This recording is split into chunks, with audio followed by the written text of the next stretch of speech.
Today I'm mending and fixing two of my own creations. The first one is this dress from the Patrones magazine. When I made it, I wasn't sure about the design because it's something I wouldn't choose myself in a shop. It has this not weird, but it has this neckline I wasn't really keen on, but now I wear it all the time. It's so nice and comfy and cool in the summer. That is my go-to dress, and it's so fresh. The fabric is so thin that you just, after washing it, you hang it, and by the time you finish hanging the rest of your clothes, I wear it again. So it's a must for me. And the other day when I was hanging it, I realized it has a hole. Where is it? Here. It has a hole right next to one of the side seams, so I'm lucky enough that I can mend it easily. Thank goodness it's not right in the middle of the dress. I don't know what happened to it. It was cut somewhere clearly because of the pattern that the hole has. It has like a rip. So let's fix this. And the other one is a skirt I made 2 years ago when I made the A-line skirts, a red one, a yellow one, and this one. I quite like it. I wear it a lot, but I stopped wearing it because it is quite flowy. The material is really nice, but because I made it quite long, I feel like on my legs it gets caught and I can't really walk with it. Like, I'm not comfortable, so I want to make a slit on the side, or maybe even two.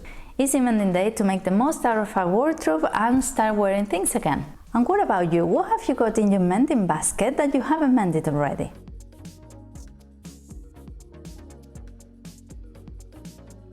I'm going to start with the dress, and because it's right at the bottom next to the hem, I'm going to get rid of a bit of the hem and the bit of the side seam that is still sewn together. You can clearly see the rip. I don't know what I did with it. And then sew it together back again. It's going to lose like 2 centimeters volume on that side, but it doesn't matter. I'm quite lucky it was there and not in the middle of it. So being really careful, I'm going to start ripping the seam by just taking a bit of the thread, just stitch by stitch, just in case, because these fabrics are really thin, and if you're not careful you can rip the whole thing. So just make sure of that when you work with sheer fabrics.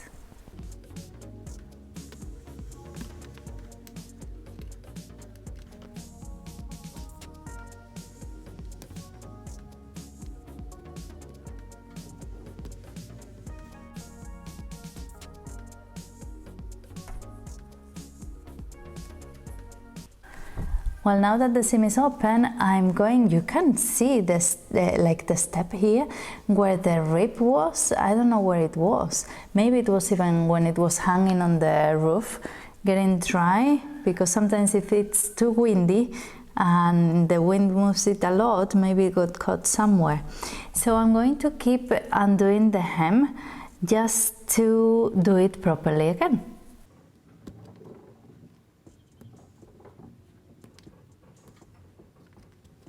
Now I'm going to cut all this mess to make it a bit more even, because if I try to sew it like this, I won't see where I'm going.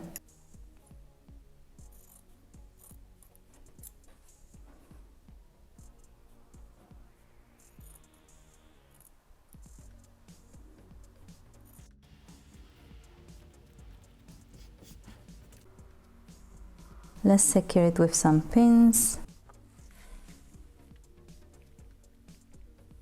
It's such a pity when you see something you've done or something you have and it has something wrong with it. I get really sad, but because I have the sewing machine, it's quite easy to mend something, so I encourage you to mend the stuff you have. It saves money, you make out the most of your wardrobe, and you are not polluting the world, leaving all this waste of unused clothes. So go ahead, and have a go at it.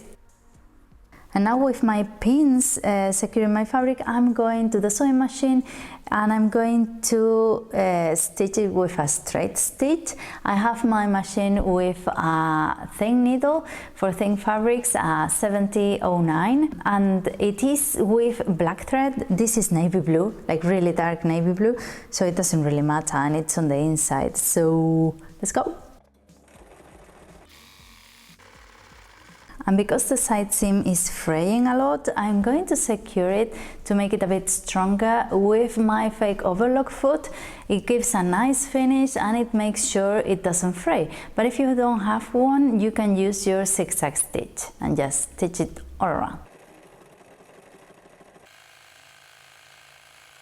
And now that I'm here, I'm going to do the same with the other side seam so it doesn't fray either.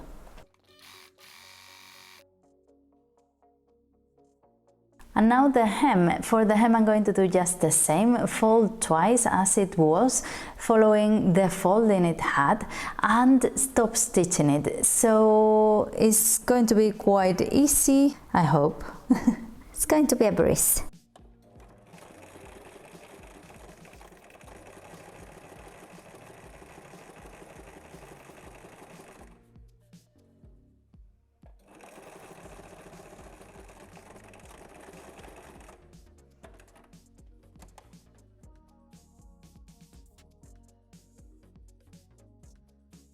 And with this, it's fixed. I'm quite happy with it. I repeat myself all the time, but mend your stuff.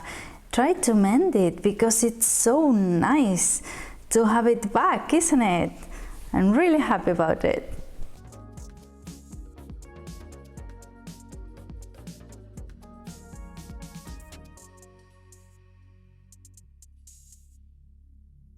And now with the skirt, to open the slit, I'm not going to start unstitching anything or ripping seams or anything like that. I'm going to use my how to sew a zip easily. So I'm going to top stitch all around the side seams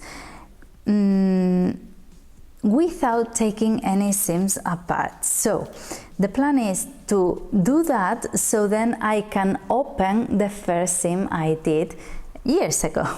So for that, let me measure how long I want it, because I want it above my knee, which is, I think it's like 30 centimeters. Yep. So I'm going to top stitch all around and corner and back down to the hem, not the hem I'm not stitching. So that way I can then open it.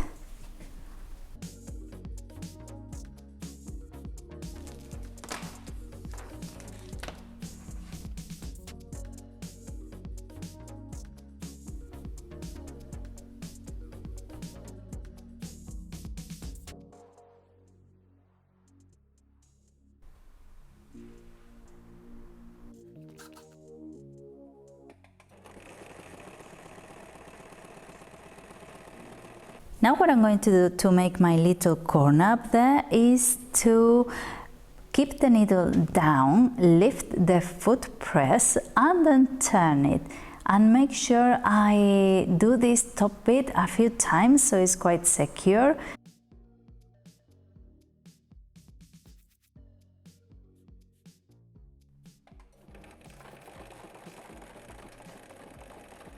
And then the same operation.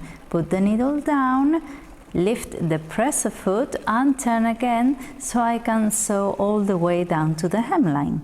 I broke a needle and I'm going to do the same on the other side.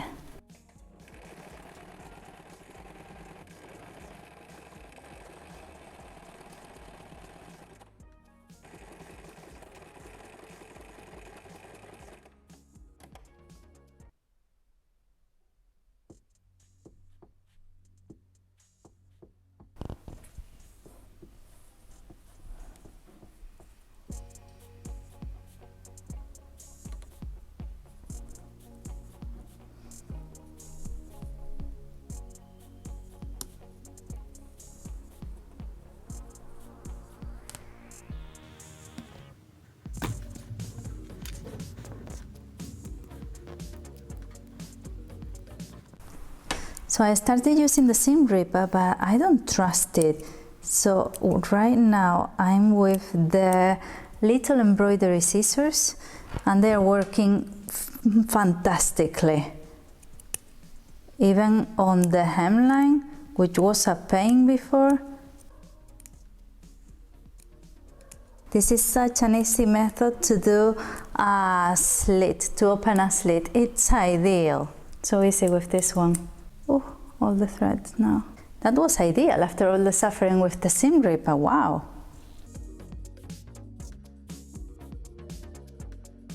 I remember reading a blog years ago and the girl was talking about how if DIYing on top of your DIY makes the other one not as worth, like you're not like if you're not appreciating the first work you did. But I think if it's for improving something, it's totally worth it. So let me know what you think. Really happy with today's mending, making sure I can still wear this and it doesn't break even more, and trying to use something I haven't for a while. So that's the idea. Let me know down in the comments if you have mending to do and what exactly, and don't forget to subscribe if you're not already. I would really appreciate it. It helps the channel a lot, and that way you don't miss anything because I upload twice a week, and you can even share it with someone who might like this content. And I'll leave you here a link all about mending, all the mending I've done. Quite useful. I'm sure you'll find something you like, and I'll see you around. Bye.